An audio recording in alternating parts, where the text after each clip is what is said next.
اعوذ باللہ من الشیطان الرجیم بسم اللہ الرحمن الرحیم۔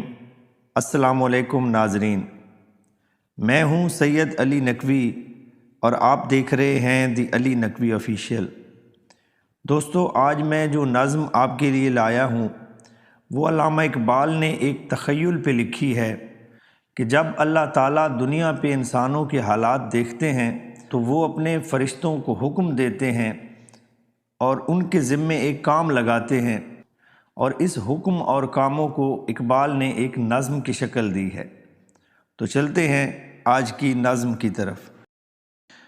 اٹھو میری دنیا کے غریبوں کو جگا دو، کاخ امرا کے در و دیوار ہلا دو۔ مشکل الفاظ میں کاخ محلات۔ اس نظم میں اللہ تعالیٰ اپنے فرشتوں کے نام اپنا فرمان جاری کرتے ہوئے انہیں حکم دیتے ہیں کہ اے فرشتوں، اٹھو، دنیا میں محنت کشوں اور دوسرے بے سر و سامان لوگوں کے ساتھ اہل ثروت اور صاحبان اقتدار جو بدسلوکی کر رہے ہیں اس کے تدارک کے لیے اب یہ تمہاری ذمہ داری ہے کہ میری دنیا کے غریبوں میں بیداری کی لہر پیدا کر دو، اور طبقہ امراء کے بلند و بالا محلات کے در و دیوار ہلا کر رکھ دو کہ اس کے بغیر انصاف ممکن نہیں۔ گرماؤ غلاموں کا لہو سوز یقیں سے، کنجش کے فرومایہ کو شاہیں سے لڑا دو۔ مشکل الفاظ میں کنجش کے فرومایہ کمزور چڑیا، شاہین باز۔ اللہ تعالیٰ فرماتے ہیں کہ اس مقصد کے لیے یہ امر ناگزیر ہے کہ جو لوگ باوجوہ دوسروں کے محکوم اور دست نگر ہیں ان کی غیرت کو اس طرح بیدار کر دو کہ ان کا لہو جوش میں آ جائے۔ اس کے لیے یہ بھی لازم ہے کہ ان میں یقین و اعتماد پیدا کر دیا جائے۔ اسی صورت میں یہ بے بس و ناچار لوگ ان سرمایہ داروں اور استعمار پرستوں کا مقابلہ کر سکتے ہیں جو ان پر اپنا تسلط جمائے ہوئے ہیں۔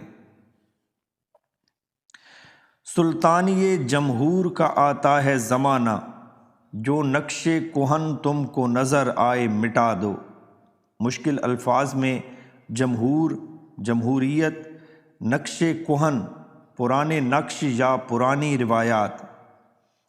اللہ تعالیٰ فرماتے ہیں کہ یہ بھی جان لو کہ اب حالات میں بڑی تیزی کے ساتھ رد و بدل ہو رہا ہے۔ بادشاہتیں اور سرمایہ دارانہ نظام ختم ہونے جا رہا ہے، ان کے بدلے اب عوام کے اقتدار کا دور نزدیک آ رہا ہے۔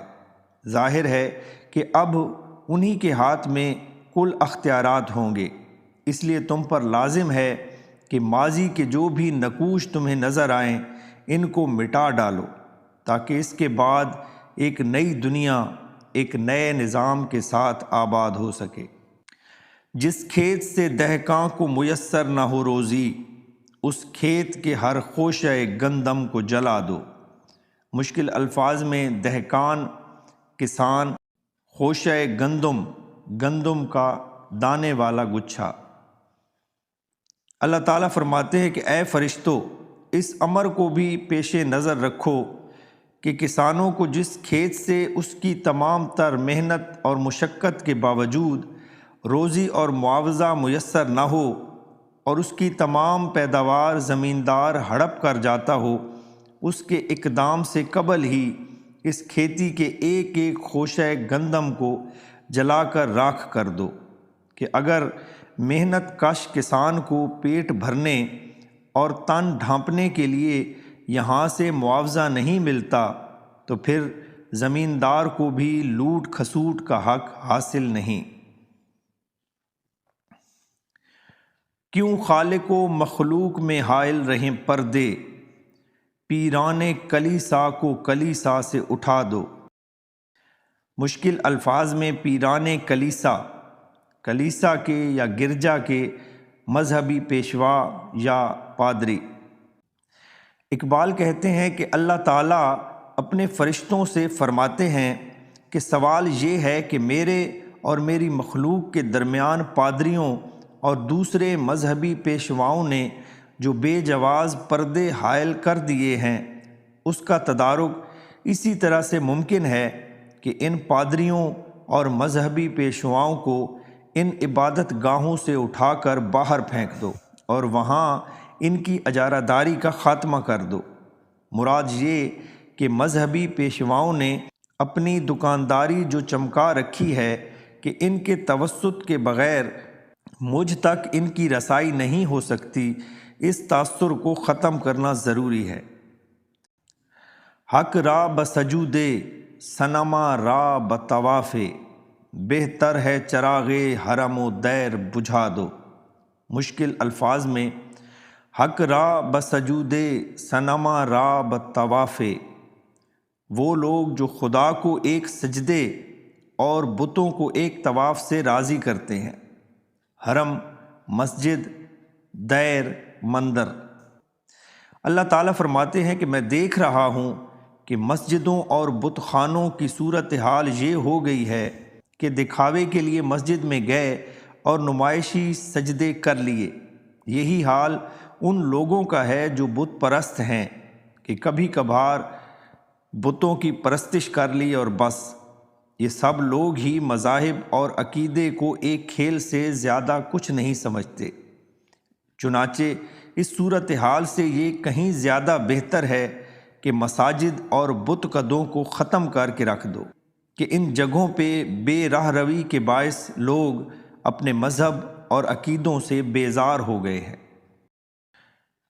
میں ناخوش و بیزار ہوں مرمر کی سلوں سے، میرے لیے مٹی کا حرم اور بنا دو۔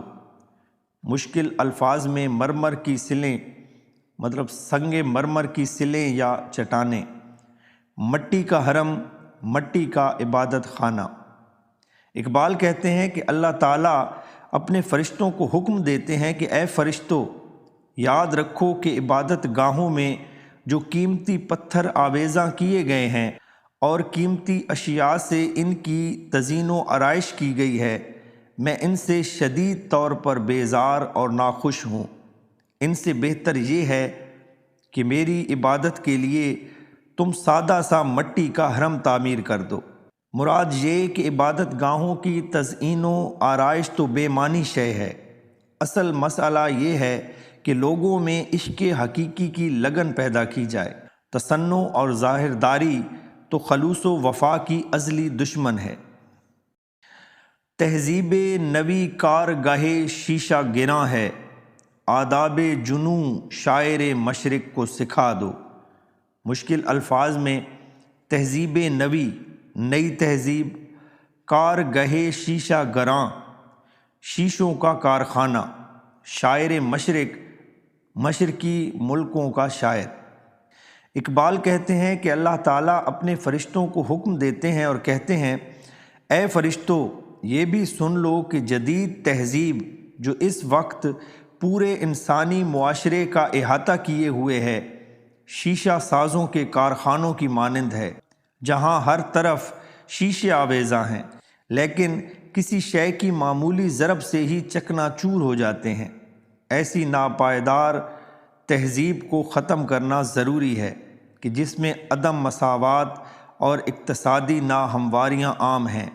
اس کے خاتمے کے لیے لازم ہے کہ شاعر مشرق کو آداب جنون سکھا دو کہ وہ اپنے تخلیقی فن کے ذریعے عوام کو مروجہ تہذیب کی بے اعتدالیوں اور خرابیوں سے آگاہ کر سکے کہ یہی طریقہ کار اس تہذیب کو ختم کرنے کے لیے ناگزیر ہے، اور جب تک یہ تہذیب ختم نہ ہوگی اور نیا نظام اس کی جگہ نہ لے گا، عالمی سطح پر امن قائم نہیں ہو سکتا اور نہ ہی لوگوں کو مسرت و خوشحالی حاصل ہو سکتی ہے۔